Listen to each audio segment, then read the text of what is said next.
Kalau masih puasa kuat banget. Orang bukanya maghrib, ini sampai jam segini masih puasa. Biar kagak ngantuk ya udah yang lesehan lah. Udah kelamaan ya nunggunya ya. Alhamdulillah nahmaduhu wa nasta'inuhu wa nastaghfiruh wa na'udzu billahi min syururi anfusina wa sayyiati a'malina may yahdihillahu fala mudhillalah wa may yudlil fala hadiyalah. Asyhadu an la ilaha illallah wahdahu la syarikalah wa asyhadu anna Muhammadan abduhu wa rasuluhu la nabiyya ba'da. Allahumma fasholli wa sallim ala nabiyyina Muhammadin wa ala alihi wa sahbihi ajma'in. Faqala Allah ta'ala fi kitabihil karim, a'udzu billahi minasy syaithanir rajim. Ya ayyuhalladzina amanu taqullaha haqqa tuqatih wa la tamutunna illa wa antum muslimun. Amma ba'du. Alhamdulillah, sebenarnya saya terlalu gesit karena datangnya kemarin. Terlalu rajin karena datangnya kemarin. Tapi qadarullah ternyata kemarin bentrok jadwal ya. Dan saya juga akhirnya tugas di tempat yang lain. Dan tadinya saya pikir Pak Haji mau menggantikan dengan yang lain karena dari pagi nggak ada konfirmasi. Sampai maghrib baru konfirmasi, apa menjelang maghrib lah ya, bahwa ternyata tetap ditunggu. Saya bilang kalau tetap ditunggu, alhamdulillah saya hadir dan di sana tidak ikut melaksanakan sholat tarawih. Jadi belum sholat tarawih ini Bu. Jadi ibu lebih pas tabiqul khairat dibanding saya, alhamdulillah. Salawat dan salam tercurah ke hadirat junjungan Nabi kita Nabi Muhammad sallallahu alaihi wasallam. Ramadan syahrul Quran. Ramadan bulannya Al-Quran. Udah berapa juz nih? Iya. Jadi jangan sampai Ramadan bulan Quran kita kagak tadarusan, tidak ngaji. Karena identik Ramadan dengan bulan Quran, jangan sampai kita tidak dekat dengan kalamullah. Apa nih Pak Haji? Pendekin. Ini.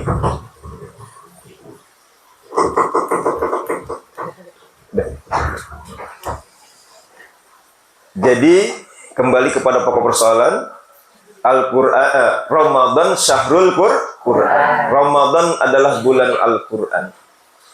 Pertama kita coba merenungkan. Kadang nih ada nih celetukan orang hafal Quran si iye, akhlaknya norak. Quran doang di lisannya, Quran doang di mulutnya, perbuatannya perak. Ada yang kayak gitu Bu? Ya mudah-mudahan jangan ya. Tapi ada yang melakukan kritik seperti itu. Kritik dengan cara agak beda, karena nyela gitu ya. Tapi kadang bener. Kenapa bener? Karena gak selaras Quran yang di lisan dengan perbuatan.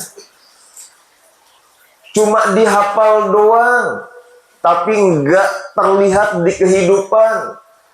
Gak nyata dengan tetangga baiknya. Gak kelihatan wujudnya dalam tingkah laku. Nah ini yang mengakibatkan akhirnya wa kam min qari'il Qur'an wal Qur'an yal'anuhu. Berapa banyak orang yang baca Quran, berapa banyak orang yang hafal Quran, tapi Quran di sisi yang lain melaknati orang yang bersangkutan. Na'udzubillah min. Kenapa bisa Quran melaknati orang yang bersangkutan? Dan kenapa orang di sekitarnya jadi skeptis? Orang di sekitarnya jadi pesimis. Ahlul Quran saja yang hafal Quran kayak begitu. Gimana kita? Dia harusnya ngasih contoh. Tapi bukan ngasih contoh, malah memberikan tindak tanduk yang mencemari nilai Quran itu sendiri.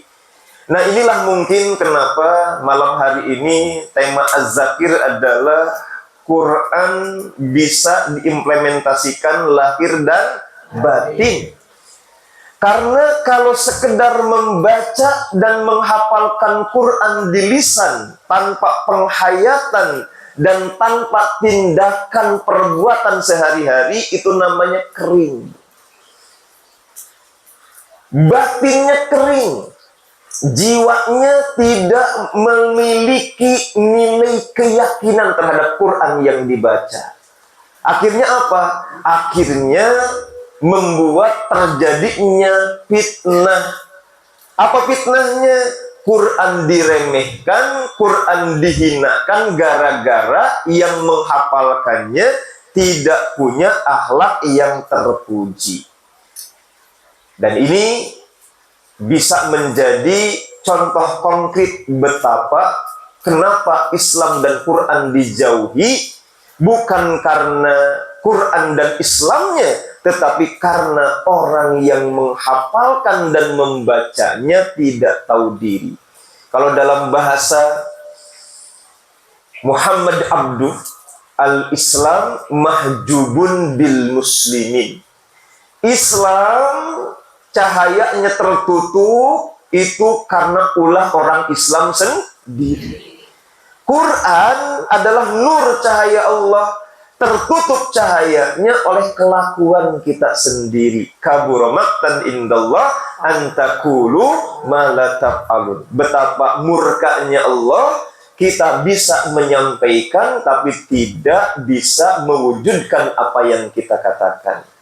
Nah ini, jadi Quran di lisan dan dihafalkan tanpa penghayatan batin kering, tidak ada makna. Sebaliknya ibu, dihayati, direnungkan, tapi kagak pernah dibaca. Ya, dihayati, direnungkan, tapi tidak pernah kemudian diwujudkan dalam aktivitas amal soleh. Ini berarti miskin amal ibadah. Dihayati perlu, cuma dibaca ayatnya juga harus. Iqra'ul Qur'an fa innahu ya'ti yaumal qiyamah syafi'an li ashabih. Bacalah Quran, berarti baca huruf per hurufnya. Baca Quran berarti dari mulai suratul Fatihah dihatamkan sampai surah An-Nas. Karena dengan bacaan Quran, fa innahu ya'ti yaumal qiyamah, kelak nanti datang di hari kiamat, syafi'an, akan memberikan syafaat bagi orang yang membacanya. Cuma Quran ibu yang kalau dibaca meskipun tanpa paham itu mendatangkan pahala. Kalau kitab-kitab yang lain, dari mulai kitab hadis, kitab fikih, kitab-kitab pengetahuan, itu kalau dipelajari jadi pahala, namanya thalabul ilmi. Tapi kalau Quran meskipun dibaca tanpa ibu mengerti artinya tetap berpahala. Saking agungnya kalamullah, agungnya firman Allah Subhanahu wa ta'ala.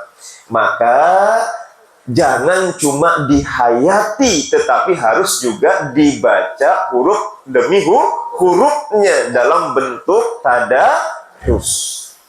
Jadi dua-duanya ini penting. Ya, secara lahir dibaca, secara batin direnungkan.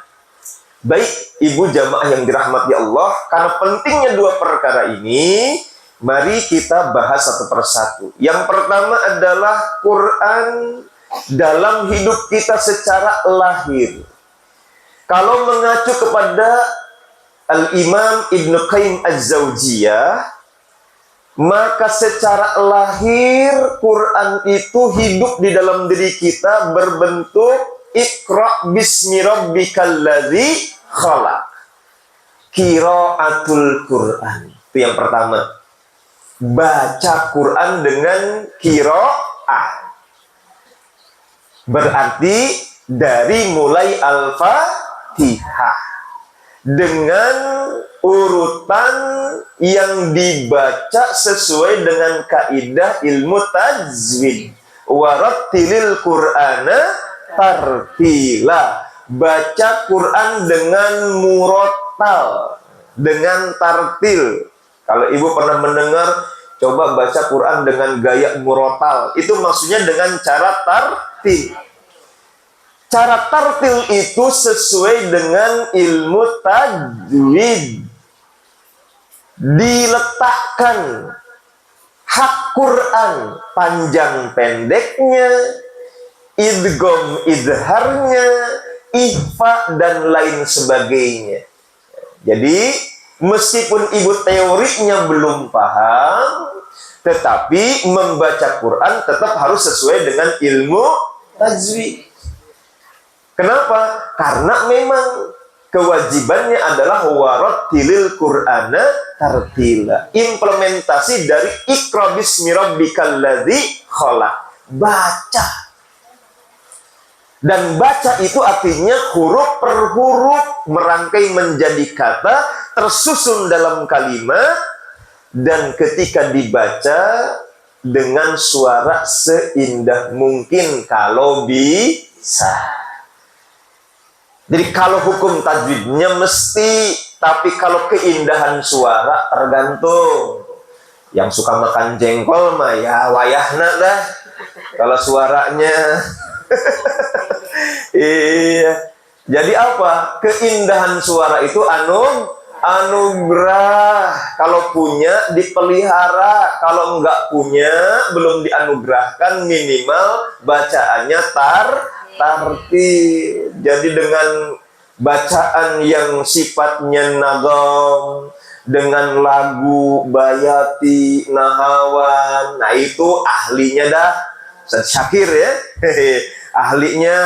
Kalau kita yang penting warattilil Qur'ana tartila tadi. Tapi ini baru langkah pertama, Bu. Baru merangkak.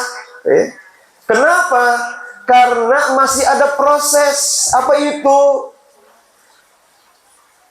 Gimana kalau kemudian kita punya kemampuan dihafalkan tuh Quran? Jangan cuma ngapalin judul sinetron. Ipar kawin lagi apa? Kawin sama ipar? Ipar maut. Wah, hafal Pak Haji. Masya Allah. Sampai sudah sampai mana Bu ceritanya itu, Bu? Ingin denger nih. Kalau lagu aja hafal karaokean. Coba Quran dihafal, Bu. Enggak 30 juz minimal. Juz 30. Juz 30 juga berat. Ya udah juz mangga aja dah. Itu mah juz mangga ya. Jadi dihafal. Karena ternyata menghafal Quran itu punya fadilah. Kita itu kalau hafal Quran membuat orang tua kita jadi raja di akhirat, Bu. Masya Allah. Yang Qara'al Quran, man Qara'al Quran, yang membaca, Bu, apalagi menghafalkan itu akan Allah berikan anugerah orang tuanya, mendapatkan mahkota di akhirat, wasilah hafalan Quran anak-anaknya. Makanya ini tahapan. Jadi sisihkan waktu untuk menghafal. Kenapa? Karena kita kalau sholat mesti membaca beberapa surah Al-Quran. Faqra'u ma tayassara, baca Quran yang mungkin kita baca. Walaupun cuma wadduha, alam nasro, atau trikul.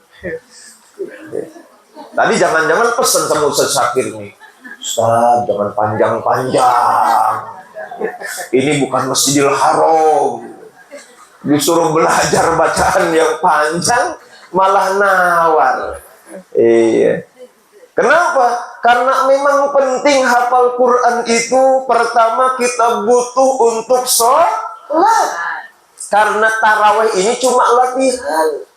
Nanti PKL-nya Oh, apa tuh PKL? Praktek kerja lapangannya kalau di luar Ramadan tahajud. Oh, tahajud mesti manggil imam. Tahajud rata-rata sendiri. Kalau berimam, jadikan suami imam. Ini imamnya kagak bisa. Istri kagak boleh jadi imam. Ujung-ujungnya udah nggak usah sholat dah, kagak bisa. Ujung-ujungnya hilang keutamaan. Jadi Bu, kalau hafal Quran banyak nilai keutamaan. Kenapa? Insya Allah kalau kita jaga Quran, Allah yang akan menjaga kita. Ihfadillah yahfadka, ihfadillah tajidhu tujahaka. Jaga Allah, insya Allah Allah akan menjaga kita. Maka jaga Quran kalamullah, Allah akan menjaga kita, menjaga rezeki kita, menjaga kebahagiaan kita, dan insya Allah menjamin sorga kita. Ngomongnya si pingin rezeki lancar, pinginnya si rumah di mana? Di Pondok Indah. Tapi hukum Allah kagak dijaga, Quran kagak pernah dibaca. Gimana bisa Allah menjaga kita, sementara cara menjaganya tidak pernah diwujudkan? Wasta'inu bis sabri wassalah. Gara-gara menjaga sholat kita ditolong oleh Allah. Berarti sama, gara-gara menjaga Quran insya Allah kita ditolong oleh Allah Subhanahu wa ta'ala.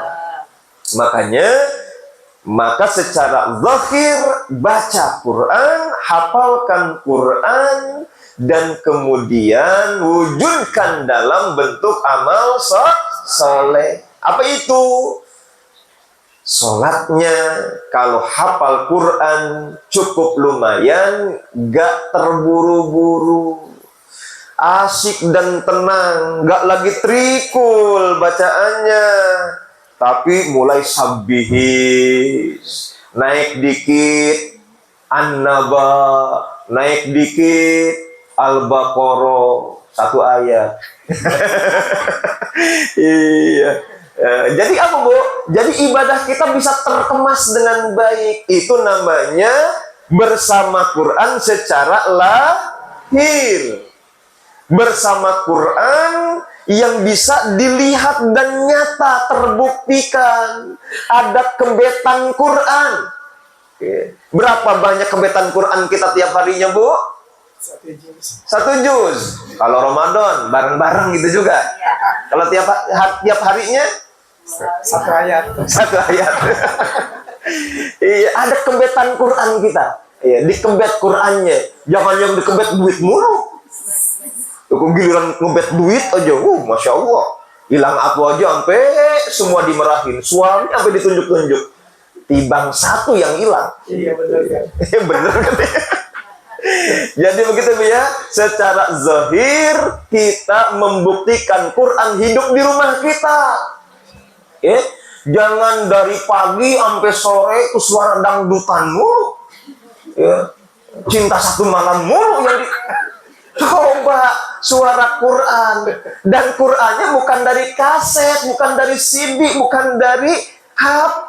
Ini giliran kemudian ada suara Quran, HP yang bunyi, orangnya ngorok. Kata suaminya pulang, alhamdulillah indah banget istri gue ngaji. Begitu dilihat, ini Bu bikin peta.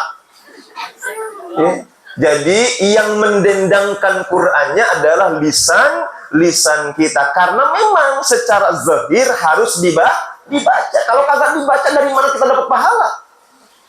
Jangan cuma terjemah yang dibaca. Iya penting, membaca terjemah penting, tetapi membaca huruf-huruf Quran juga harus. Itu namanya bersama Quran secara zahir. Baik ya, 5 menit lagi dah. Belum witir ya? Belum ya? Belum, nanti makan malam belum ya Bu ya? Ya 5 menit lagi dah. Menjaga Quran secara batin. Afala yatadabbarunal Quran am ala qulubin aqfaluha. Apakah mereka tidak mentadaburi Al-Quran? Ditadaburi, dihayati, dipahami, direnungkan, dan diamalkan. Jadi ini secara batin, Quran mensibgoh kita. Quran itu menjadi wanunajilu minal Quran ma huwa syifa. Quran menjadi sifat obat buat diri kita. Karena ada obat yang bisa sembuh pakai paracetamol, Bu. Obat apa tuh? Obat puyeng. Tapi ada obat yang tidak bisa menyembuhkan gelisahnya hati. Ada obat yang tidak bisa menyembuhkan pikiran yang kalut karena rejeki. Obatnya cuma satu, yaitu Quran. Back to Quran, kembali kepada Quran, kembali kepada Allah, diskusi sama Allah, sharing sama Allah. Jangan cuma sharing sama tetangga, ujung-ujungnya gosip. Kita kalau ngomong agama sama tetangga, kalau ngomong sharing tentang urusan hidup sama tetangga, ujung-ujungnya bicarain tetangga sebelah. Tuh Mak Hebring tuh, ujung-ujungnya kayak gitu tuh, Bu. Nah, coba sekali-kali komunikasi sama Allah Subhanahu wa Ta'ala. Caranya apa? Afala yatadabbarunal Qur'an. Nah, disinilah pentingnya buka terjemah. Tapi terjemah nggak cukup, Bu.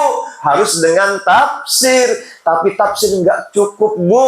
Harus dengan orang yang bisa menjelaskan. Kenapa? Karena kita itu bukan belajar kepada buku, tapi belajar kepada guru. Siapa yang belajar kepada buku, maka gurunya bisa jadi setan. Kenapa? Karena kalimat di dalam buku kadang nggak paham. Kalimat di dalam buku kadang-kadang berbingkai. Maknanya beragam. Belum tentu sesuai dengan pemahaman kita. Lah, bingung banget nih. Kalimatnya tingkat tinggi, intelek banget nih. Mau lulusan SD mah kagak sanggup nih. Misalkan, gitu ya. Kenapa? Wawasan kita nggak cukup memahami buku. Maka butuh orang yang menjelaskan. Maka butuh guru. Nah, inilah yang disebut dengan mentadabburi Quran. Sampai akhirnya jadi muhasabah, kontemplasi, membuat diri kita mengkoreksi diri. Betulkah ini yang disampaikan Quran? Fawailul lil musallin. Kau udah rajin sholat tetap neraka juga. Oh, ternyata sahun, lalai. Oh, ternyata yuraun, banyak riaknya, banyak pamernya. Mobil, Bu, bisa dipamerkan. Sholat mah jangan jadi pameran. Rumah mungkin kelihatan, amal ibadah jangan dilihat-liatin terlalu banyak sama orang. Jaga hati, karena manusia kadang silap, banyak dipuji, ujung-ujungnya nggak tahu diri. Kalau udah dipuji manusia, Masya Allah, itu namanya hidung. Dari yang tadinya pesek bisa berubah jadi mancung walaupun tidak oplas. Itu yang namanya dagu, tiba-tiba begini tuh naik ke atas ya, gara-gara dipuji. Kenapa? Karena tadi ya, kita itu belum mentadaburi Quran. Quran bisa membuat kita menjadi rendah hati. Quran bisa membuat diri kita insaf, masih banyak dosa yang harus diperbaiki. Maka inilah yang disebut sebagai konsep bersama Quran secara batin. Dilaksanakan Quran dalam penghayatan hati, diwujudkan dalam bentuk amal soleh. Rasul, kata Aisyah, kana khuluquhul Quran. Beliau akhlaknya, sikapnya bagaikan Quran yang berjalan. Kenapa? Karena Quran itu basah di lidahnya, ada di pikirannya, terimani di dalam hatinya, terwujudkan dalam amal soleh, dan menjadi nilai yang disebarluaskan kepada sesama. Sekali lagi, hidup bersama Quran, lahir dan batin, lidah basah dengan qiraah, pikiran memikirkan, menghayati isinya, hati mengimani, meyakininya, tingkah laku, perbuatan, tangan dan kaki melaksanakan hukum-hukumnya, dan ketika kemudian Quran hidup di dalam diri kita, kita sampaikan kepada manusia dalam dakwah dan ajakan kebaikan kita. Alhamdulillah, itulah yang disebut sebagai kana khuluquhul Quran, hidupnya bagaikan Quran yang berjalan. Mudah-mudahan Allah rahmati kita dengan Al-Quran. Mudah-mudahan Allah berkahi kita dengan Al-Quran. Mudah-mudahan Quran hidup dalam diri kita, basah di lidah kita, terjiwai dalam pikiran, terimani di dalam hati, terwujudkan dalam kehidupan, dan menjadi sendi-sendi kehidupan bernegara kita. Wallahu minkum. Wassalamualaikum warahmatullahi wabarakatuh. Waalaikumsalam. Demikian ibu-ibu kajian kita bersama Quran lahir dan batin. Mudah-mudahan jangan lalu begitu aja di bulan Ramadan. Mudah-mudahan kita semakin lancar baca Quran, semakin rindu hafal Quran, semakin mendalam dengan Al-Quran. Nanti kita bersahabat sama Quran, nanti Al-Quran yang akan mendapatkan kita nanti sahabat dengan Quran. Ibu, ayo mumpung kita masih hidup di dunia, ayo kita bersahabat dengan Quran, jangan lari dari Al-Quran. Kan gitu ya Ustaz ya, bersahabat dengan Al-Quran, mudah-mudahan kita mendapatkan syafaat dan pembela nanti di yaumil akhir nanti dengan Al-Quran. Terima kasih Ibu. Jangan sampai lupa, nanti kan habis lebaran kita sering ngaji tafsir dan ngaji Ibu tafsir Quran. Yang tadinya ngaji, kita ngaji lagi baca Quran Ibu. Alhamdulillah Ustaz, zaman kita udah bisa baca Quran semua. Dengan tajwidnya, dengan dan bisa bahasa Nawa, Bayati, Masya Allah Ustaz. Berkah. Alhamdulillah. Terima kasih. Mari kita akhiri dulu baca Alhamdulillah. Assalamualaikum warahmatullahi wabarakatuh.